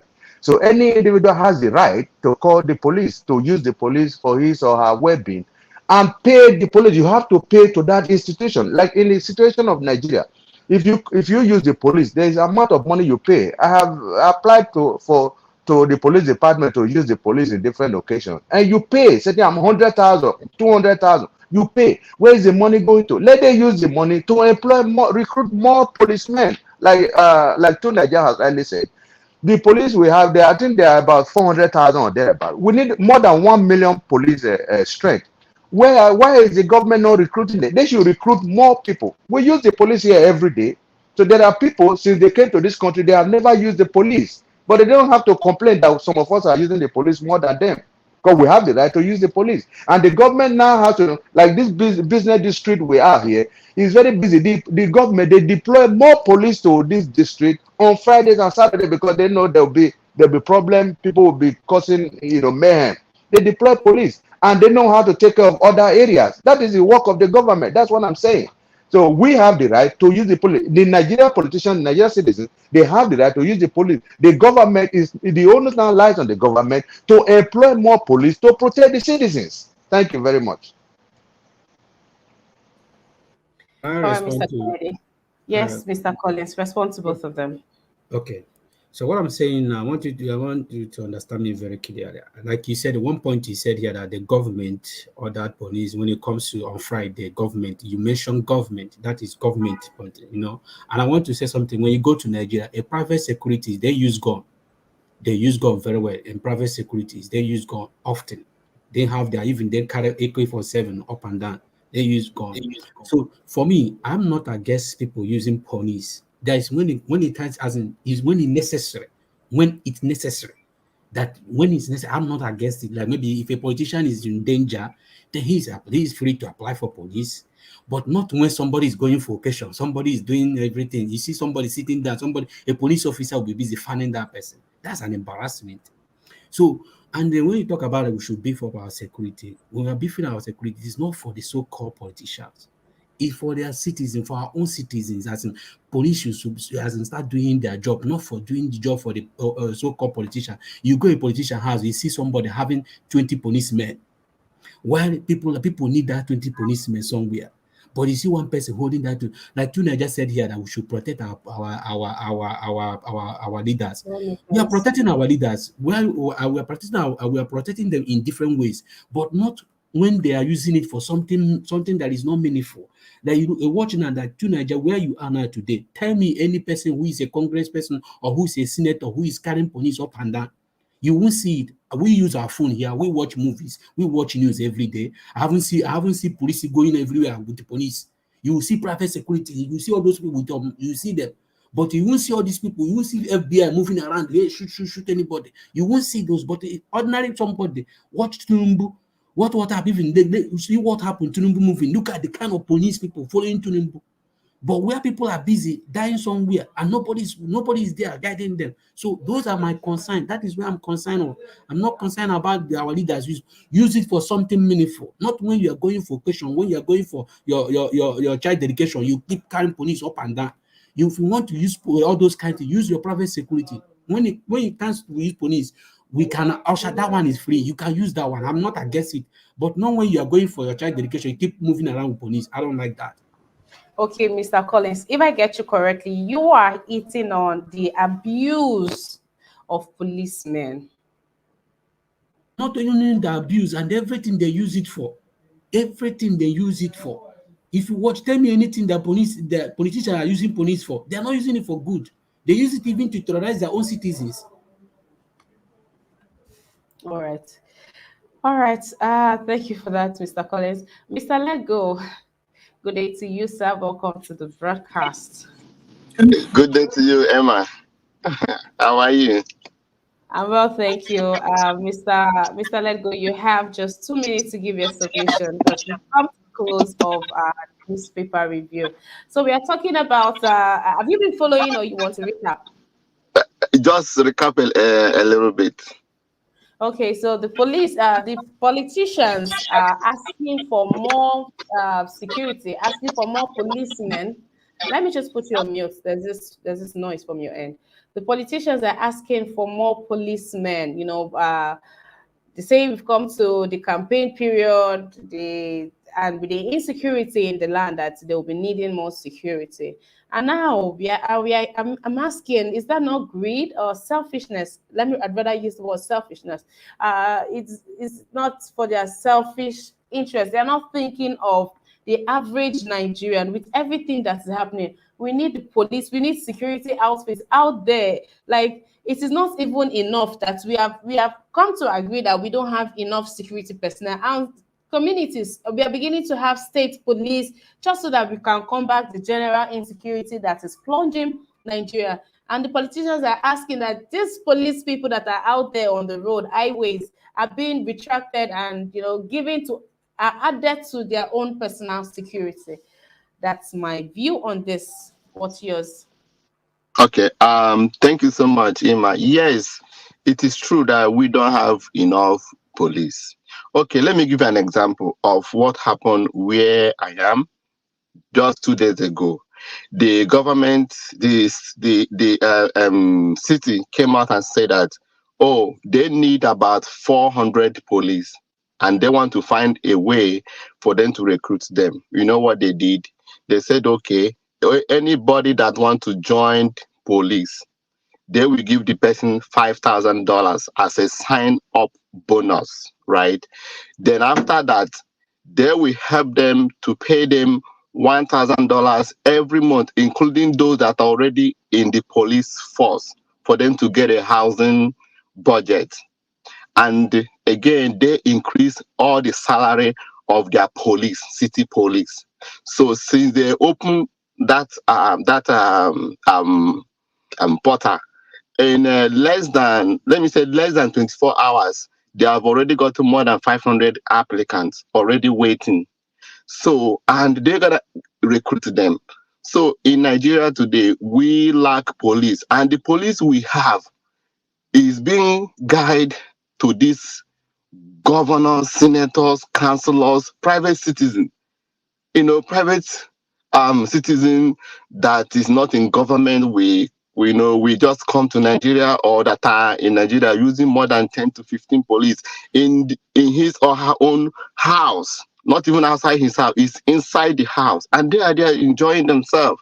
So if they say that they need more police, it is because they are corrupt. If you did the right thing, you don't need police for anything.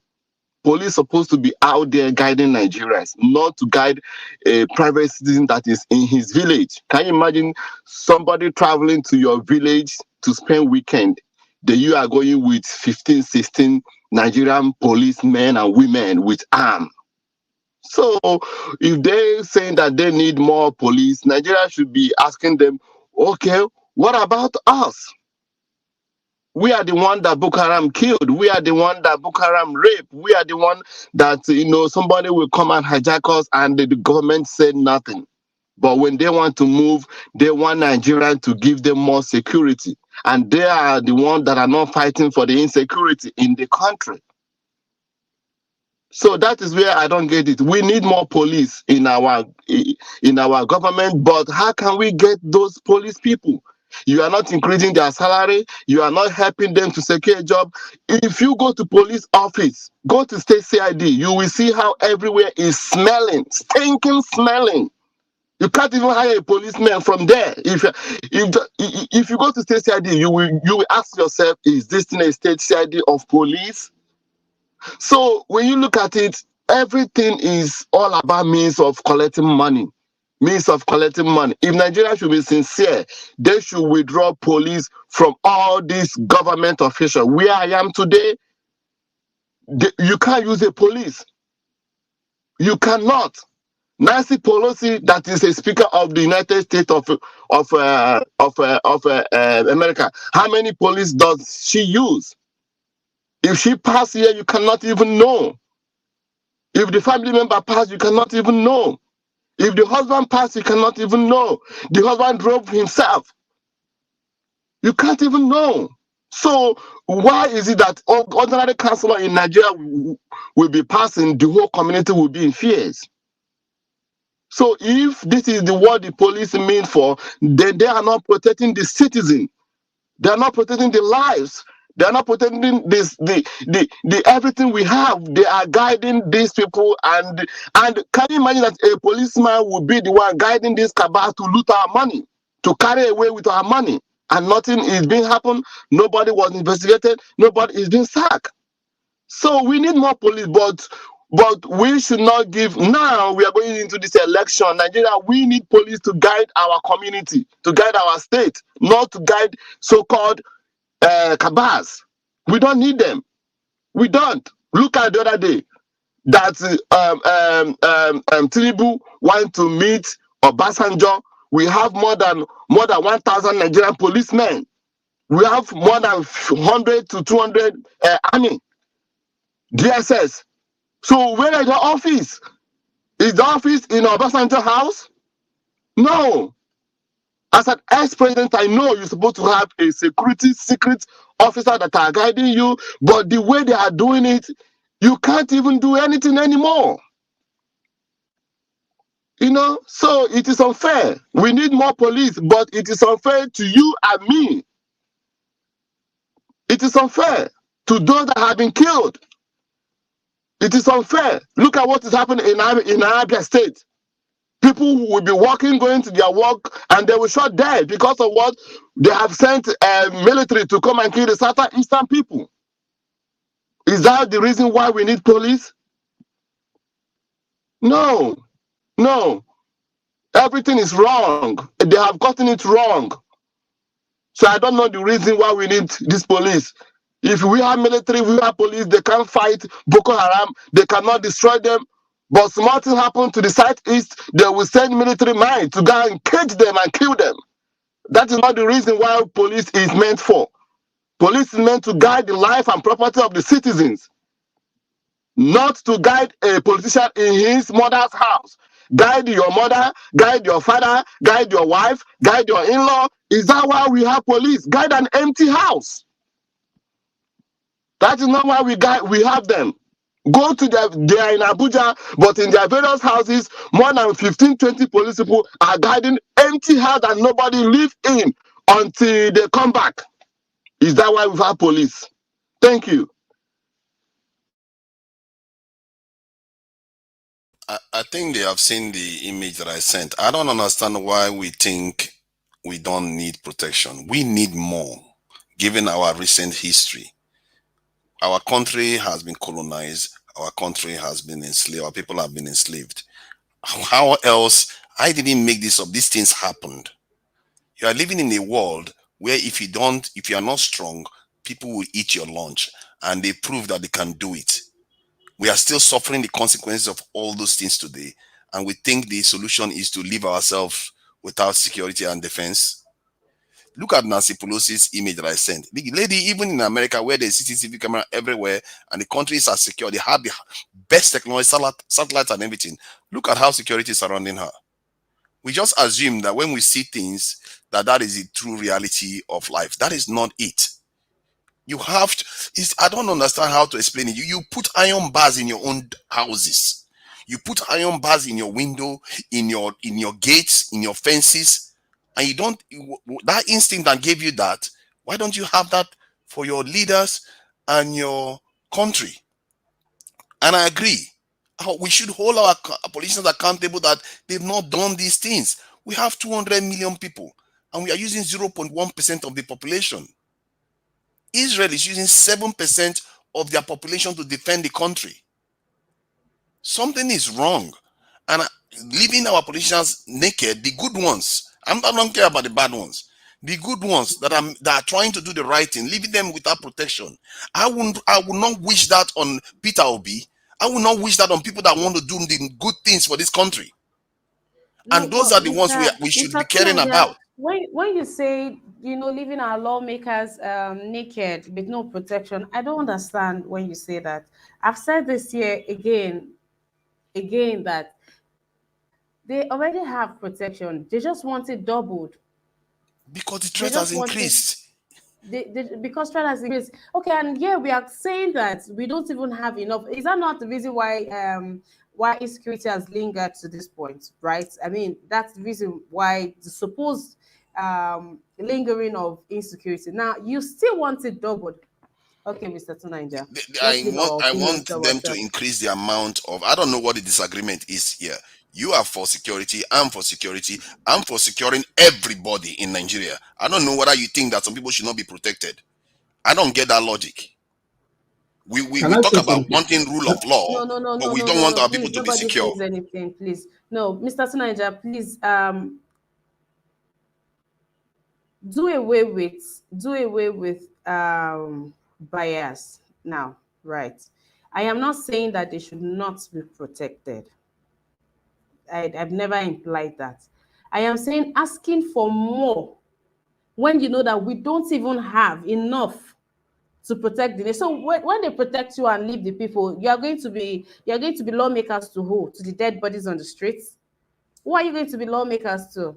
Now that's my point. Make do with what you have now, or you wait until they recruit more, or you go for private security as it is. That's what I'm saying, and I'm not taking your view on this. Thank you very much. Johnson Emmanuel, thank you for being here. Biodo Latif. Mr. Sonaija, the only reason why I'm not taking your view is newspaper review should have ended since 11. This is 49 minutes past it, so we need to just round up, please. Biodo Latif, thank you for being here. Police army are in the southeast because we also have insecurity issues there.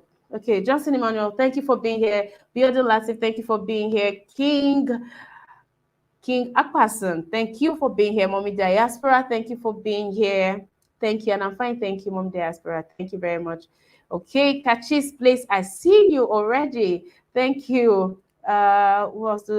Ozo, thank you very much for being here. Victor Obazi, thank you. The Mastery Media, thank you. Marcus the Great, thank you for being here. Thank you for tuning in. Thank you to James Stippen. Thank you to Catch His Place again.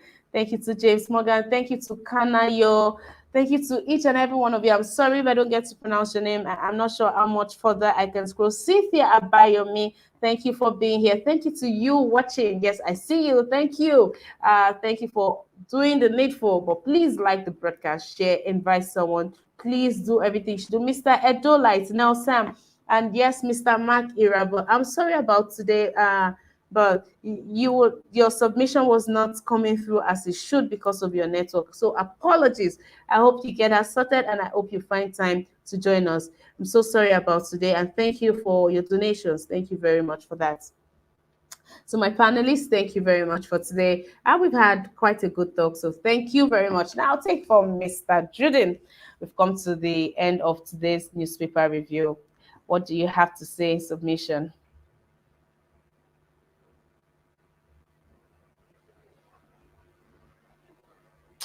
Mr. Juden? All right, Mr. Pansat. Yes, thank you, Emma. Very good job. I wonder if I could use both Mr. Juden's time and my time to do this conclusion. All right, just kidding. All right, so what I want to close with right now, everybody's made great submissions. I listened to the debate about the security, especially with our government officials. I understood what you were saying, Emma, and I think I agree with you more. You're saying they have at least the basics for right now to protect themselves. It would be greedy to have them get more when so many of others don't even have the initial one.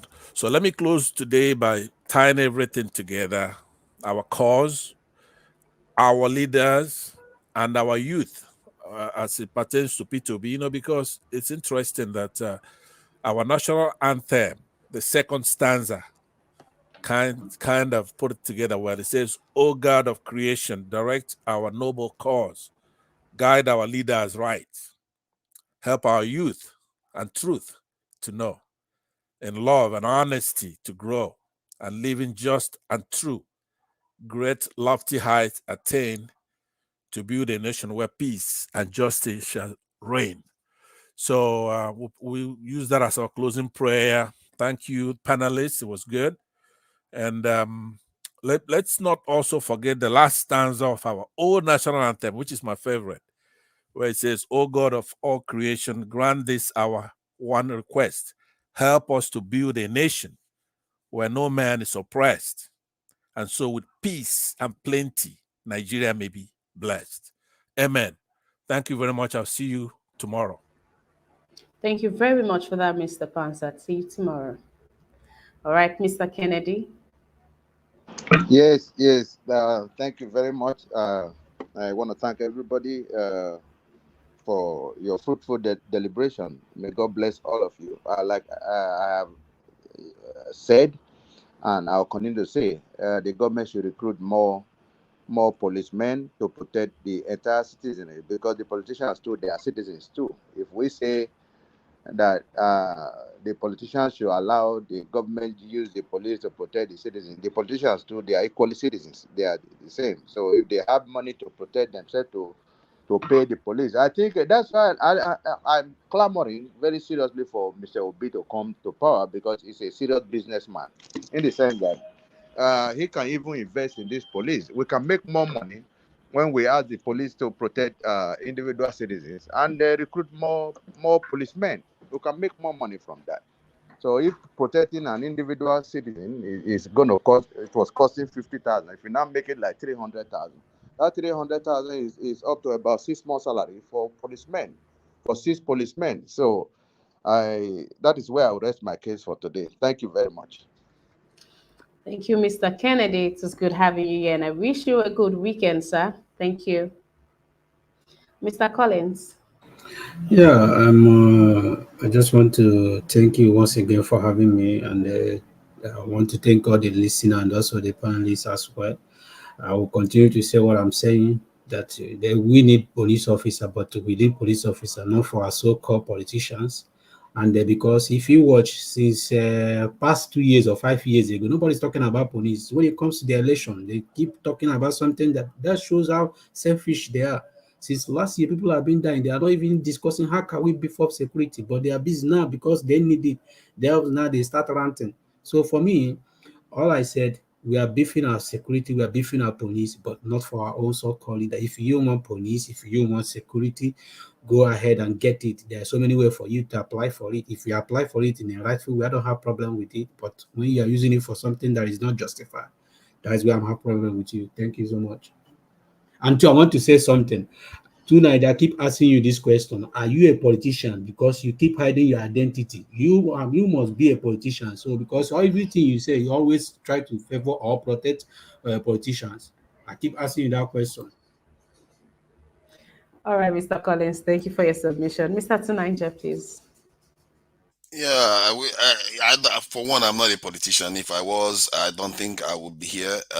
That's one thing. I would be busy wrecking Nigeria. God help Nigerians if I was a politician. Man, 3 days in office, I think Nigerians, their head will spin. See, what I see is that if you have a doctor in an environment and you have somebody that is an artist and you want to make decisions on who to protect and who not to protect, there are priorities. I think we don't understand leadership. We think it's only a doctor that saves lives. Leaders' decisions saves and destroys lives every day. They are important for a reason. Nations remember their leaders for a reason. It matters. They do matter. You may not regard them as anything, but if you don't regard your leaders, what are you creating? What are you creating? You are creating a recipe for constant failure. It's a vicious cycle. Somewhere along the line, one side has to stop. And I say the people should stop. Then the time will come when the time comes to ask for, I've been asking for our defense posture to be changed. We can make them do it. It's not, they are our employees. I keep saying this. They are our employees. If your employee is misbehaving, do you go and blame the employee or you blame the employer? You have to hold the employer accountable, that the employer is not holding the employee accountable. These leaders are our employees. If we want them to make us secure, we make them make us secure because we have the resources to give to them to secure all of us. We have the people. We say our youth don't have jobs. You can give them jobs. And these are good jobs, actually. Military, police, customs, they are relatively good jobs. How are they good? In terms of what, Mr. Tunanja? Because, Enumeration, in benefits, yes, in benefit. service? Yes, you take. I'm not talking about this. Is not say, okay, you should not pay them. You should pay them. But in terms of all the jobs that are out there, gate man, laborer, and it's good jobs for a lot of people that don't have any job. Right now, they don't have a job. So give them something to do. The way Hitler was able to turn his country around from the First World War to the Second World War, where he industrialized his country, is by using the youths. He pushed all of them into building the country. They literally used the military and the forces to build the country back up again. Mr. Tunanja, I'm really not sure how they will call for recruitment Nigerian police force and people, educated people, people with certificates, sound people would go out, because the payment structure of that department is nothing to write home about. So who is going to go and do? No, Mr. Sonaja, I think you should make your findings on or even the military. That's why you have mostly uneducated people there, and that's why they behave the way they do. If they are ready to restructure I mean, look at the instance that somebody shared here, that they needed 5,000 or 400 police officers. And look at, I mean, they put some things down that they know that, okay, when you look at it, like, okay, there's something coming out of this. But no, that's not done yet. How much the military, what are they paid? Their family, are they even compensated when these people die in battle or on the field or in service? What is done? Nothing. So who is going to join? Nobody. I think they are compensated. I have family members that are still getting pension from the Nigerian state, even if they retired more than 30 years ago. They are still getting payments. See, they do get compensated. You can argue that they should get more. I think they should get more because you have All to right, value Mr. the people that are Tunaja. keeping the order in the country. All They right. should get Thank you more. very much for your submission, sir. Thank you. All right. Mr. Let Go, please, in 1 minute. Yeah, thank you, Ima. Although I came very late, I've been so busy. Yes, but one thing that that concerns me more about Nigeria is when they're supposed to be shouting. Now we are going to election. We have military, we have police, we have politicians, we have government, we have INEC. What have they done? What is the security situation in Nigeria? Okay, we didn't know that we need more police, we need more army. And they have not done anything for 2 years ago, for 1 year ago. And now that we are close to the election, they are shouting more police, that they need more security people. And we don't have enough. So by now, Nigeria Police Force, Nigeria Police Commission should have equipped Nigeria with more policemen and women on ground. So even if they want to employ police people now, how long, what is the time interval for them to do training? So everything, they just take everything for granted until when it's the need, hook everybody there. Everybody will start raising their voices. The truth of the matter is that we need more police today. And for the politician to be shouting they need more police, that is selfishness, because Nigerians are not even protected. Something will happen before police will come. It will take 3 to 4, even the next day. So right now, what Nigeria need to do, if I'm Buhari government, now they need to make quick and faster way. They need to create a way to employ more police in the Nigerian police force. Okay, so that's what I have to say. And I have to say something here. Remember, we have only one choice, 2023. And that choice is to vote for the right people. If the right people come in, as Tuna just said, Nigerian police force, Nigerian military will become hotcake, because there's job there. There is a good job there. This man, Peter Obi, when he come in, he will generate job. He will create job. He will increase the salary. He will make people love to join police. There are so many opportunities in police. So we should vote for Labour Party. Thank you. All right, Mr. Lego, thank you for your submission. Thank you. Thank you to my amazing panelists. Thank you. Thank you for today. Even though we did not agree on the topics, but thank you for keeping it civil, guys. It means a lot. Thank you for keeping it civil. I want to take this one comment as my closing comment. This is from Eddie Justice. Hi, Eddie Justice. Thank you for being on this broadcast. I hope to see more of you. And it says, our politicians are not better than the people who are being killed and kidnapped. They don't have two heads. Everyone deserves the same protection. Our politicians are even the reason why we have insecurity. See, if we didn't have as much, if the insecurity hasn't gotten to this point, them clamoring for more police, I mean, we probably would have just turned our eyes away as usual. But right now, with what is happening, we are all wide awake. And now you say you want. So when you take off all of this, who is going to protect us, angels?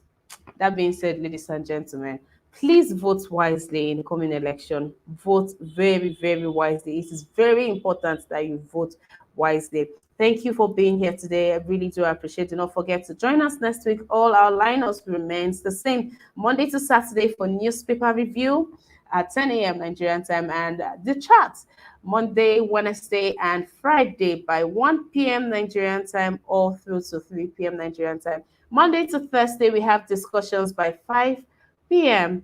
And on Fridays, we have the debates by 6 p.m. Nigerian time. Until then, guys, I'll see you next week. Please do something amazing this week. Do something for someone this week. Make someone happy. Be the reason why someone wears a smile. And do something for someone to say, God bless you. It goes a long way, I tell you. I'll see you next time. Take care. Bye for now.